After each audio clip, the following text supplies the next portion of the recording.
السلام علیکم ورحمۃ اللہ وبرکاتہ۔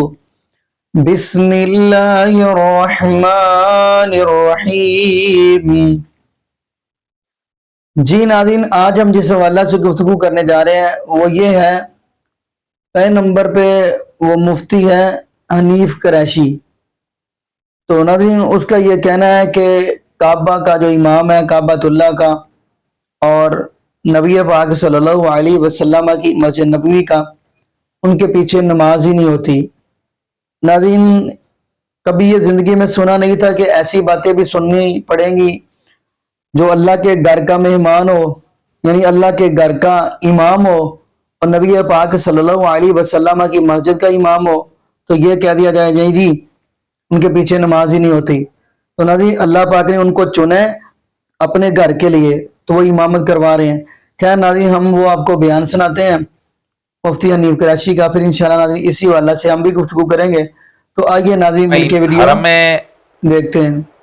کعبہ اور حرم مدینہ یعنی حرمین طیبین کی حاضری ہر مسلمان کے دل کی تڑپ، تمنا اور امید ہوتی ہے، اور اس کے لیے بے شمار لوگ لاکھوں روپیہ خرچ کرتے ہیں اور خوش نصیب وہاں پر جاتے ہیں اور اس کو اپنی سعادت مندی سمجھتے ہیں۔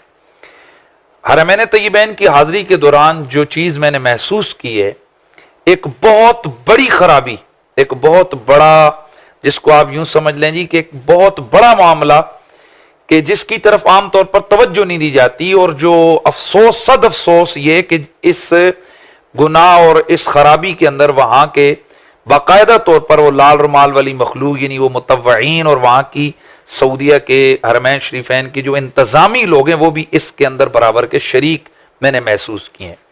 وہ خرابی کیا ہے؟ دوستان گرامی، یہاں سے لوگ جاتے ہیں کہ وہاں نماز پڑھیں، وہاں عبادت کریں، اور بڑی تمنائیں لے کر جاتے ہیں، اور آپ حضرات کو معلوم ہے یہاں ہمارے پاکستان، ہندوستان، بنگلہ دیش یا اور غریب ممالک سے لوگ، کئی والدین کے لیے بچے اپنی بڑی محنت مزدوری کر کے ان کو بھیجتے ہیں کہ یہ حرمین شریفین سے ہو کر آ جائیں، وہاں عبادت کر کے آئیں، نماز پڑھ کے آئیں، حضور کی بارگاہ میں سلام عرض کر کے آئیں۔ اور کئی لوگ اپنی ذاتی ساری زندگی کی کمائی کر کر کے جمع پونجی وہ لے کر جو ہے نا وہ خرچ کر کے جاتے ہیں۔ لیکن بڑے افسوس سے مجھے اس بات کی طرف توجہ دلوانی ہے کہ اپنی نالائکی، اپنی سستی اور عدم علم کی بنا پر وہاں ہزاروں لوگ ایسے ہیں کہ جو سرے سے وہاں حرم شریف کی نماز کا ثواب تو چھوڑیں، وہ نماز ہی ان کی صحیح نہیں ہوتی ہے، اور وہاں پر وہ اتنا بڑا گناہ اٹھا کر آتے ہیں۔ کیا کس طرح نہیں ہوتی ہے؟ وہاں امام کے پیچھے مقتدی کی نماز کے صحیح ہونے کے لیے شرائط ہیں، جن میں سے ایک اہم ترین شرط یہ ہے کہ امام اور مقتدی دونوں کا مکان ایک ہو، یعنی دونوں ایک جگہ پر ایک مکان میں وہ کھڑے ہوں، اور امام اور مقتدی کے درمیان ایک بڑی سڑک کا فاصلہ نہ ہو کہ جس کے درمیان میں سے کوئی گاڑی گزر سکے۔ اگر اتنا فاصلہ ہے یا اتنی نہر ہے، اور نہر کے اس طرف امام ہے، مقتدی اس طرف ہے، یا سڑک کے اس طرف امام ہے، مقتدی اس طرف ہے، یا درمیان میں ایک گراؤنڈ ہے جس میں اتنی جگہ ہے جس میں 2 صفیں 3 صفیں بن سکتی ہوں، اور وہ نہیں بنی ہوئی ہیں اور جگہ کھلی ہے، تو ایسی صورت میں اس مقتدی کی اس امام کے پیچھے اقتداء درست ہی نہیں ہے۔ وہاں جس چیز کو میں نے محسوس کیا ہے، جو بہت بڑی خرابی، اور ہزاروں لوگ اس گناہ میں یا اس خرابی میں وہاں پر وہ اپنے عدم علم کی بنا پر، سستی کی وجہ سے وہ اس گناہ کا ارتکاب کرتے ہیں، اور جس میں میں نے دیکھا ہے کہ بہت بڑی اکثریت پاکستان کی اور ہندوستان اور بنگلہ دیش یعنی ہمارے اس بیلٹ کے لوگوں کی وہاں پر ہوتی ہے۔ وہ خرابی کیا ہے؟ وہ خرابی یہ ہے کہ وہاں چونکہ دور دور تک مسجد حرام اور مسجد نبوی کے سپیکرز جو ہے نا وہ دور دور تک لگے، کہ جن میں سے نماز جب امام صاحب پڑھاتے ہیں تو ان کی آواز قرات کی دور تک جاتی ہے۔ یہ چیز عملاً دیکھنے میں آئی ہے، میں نے خود ابھی اس سفر کے دوران، بلکہ ہر دفعہ ہوتا ہے لیکن اس دفعہ زیادہ میں نے محسوس کی ہے کہ کبوتر چوک وہاں پر ہمارا مشہور کبوتر چوک یعنی شارع ہجرہ اور شارع جو ابراہیم خلیل اللہ ہے اس پر ہمارا ہوٹل ہے، اور وہاں ایک کبوتر چوک کا علاقہ ہے جو ہمارے پاکستانی زیادہ تر اس ایریے میں وہاں ٹھہرتے ہیں۔ تو ہوتا یہ دیکھا میں نے کہ وہاں اندر حرم شریف کے اندر امام صاحب نے اللہ اکبر کیا تو یہاں 100-200 میٹر پیچھے وہاں پر اس آواز کی وجہ سے وہیں پہ 2-4 بندے انہوں نے مصلی بچھایا، اللہ اکبر کر لیا، اور اس کام میں وہاں جو اہل عرب ہیں یعنی خود وہاں کے مکے کے وہ جو تاجر ہیں یا وہاں کے جو لوگ ہیں وہ تو بالکل بے احتیاط ہیں کہ وہ تو اپنی دکان کے بغیر مصلی بچھا کر اللہ اکبر وہ کر لیتے ہیں۔ اور وہاں جو انتہا درجے کا افسوس ہوا ہے وہ یہ کہ اس کام کو وہاں کا وہ جو شعبہ امر بالمعروف اور نہی عن المنکر ہے یعنی وہ جو متوع ہیں جو چھوٹی چھوٹی بات پر مسلمانوں کو شرک کفر کے فتوے لگا رہے ہوتے ہیں، اور جو بالخصوص حرم مدینہ میں وہاں پر چھوٹی چھوٹی باتوں پر مسلمانوں کی دل آزاری کر رہے ہوتے ہیں، ان کو دھکے دے رہے ہوتے ہیں، وہاں یہ سارے لوگ ان معاملات پر خاموش ہیں۔ یہی چیز حرم شریف یعنی کہ مسجد حرام اور یہی چیز مسجد نبوی کے باہر دیکھنے میں آئی ہے، اور اس کی طرف اس کو کوئی توجہ ہی نہیں دی جاتی۔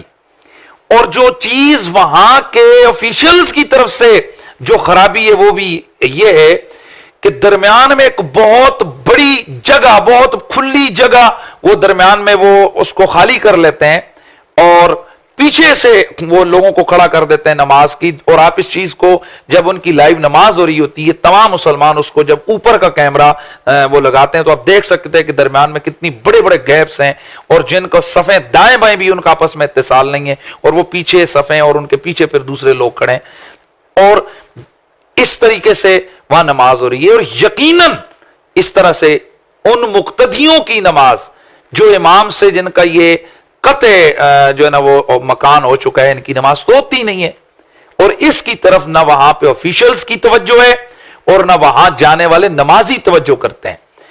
اور بالخصوص ہمارے جو پاکستانی گئے ہوئے یہ بابے یہ بوڑھی عورتیں، چونکہ یہ جانے میں ان کو تکلیف ہوتی ہے، چلنے میں، یہاں سے وہ سستے پیکج کے چکر میں دور ہوٹل لے لیتے ہیں، اور پھر وہاں بیچارے تھک تھک کے جہاں جاتے ہیں دیکھتے ہیں اچھا اللہ اکبر، یا ان کو آواز آتی ہے وہیں پر وہ مصلی بچھا کر نماز پڑھ کے وہیں سے واپس آ جاتے ہیں، حالانکہ اس دوران درمیان میں 100-200 میٹر تک کوئی بندہ ہی نہیں کھڑا ہوتا۔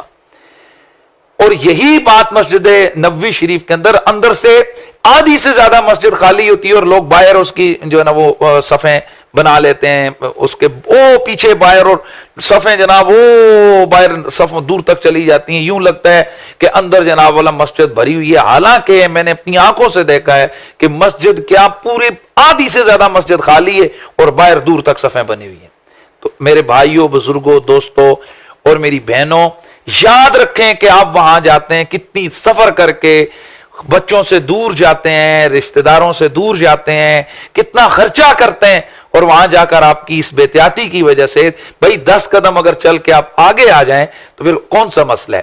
اور وہاں میں نے کئی ایسے علماء کو بھی دیکھا ہے کہ جو اس چیز کی طرف توجہ نہیں دیتے، اور وہ گروپ لیڈر جو اپنے ساتھ عمرے پہ لوگوں کو لے کر جاتے ہیں وہ انتہائی بے احتیاط مجھے وہاں پر پائے گئے ہیں، چونکہ عام لوگ بچارے ان کو مسائل کا پتہ نہیں ہوتا، یہ ان کی ذمہ داری ہے کہ وہ جو گروپ لے کر جاتے ہیں وہ کم از کم جو ہزاروں لاکھوں روپے لوگوں سے بٹورتے ہیں وہ ان مسائل کی طرف ان کی توجہ دلائیں، اور ہماری عمرہ پہ جانے سے پہلے ہماری تربیت ہونی چاہیے۔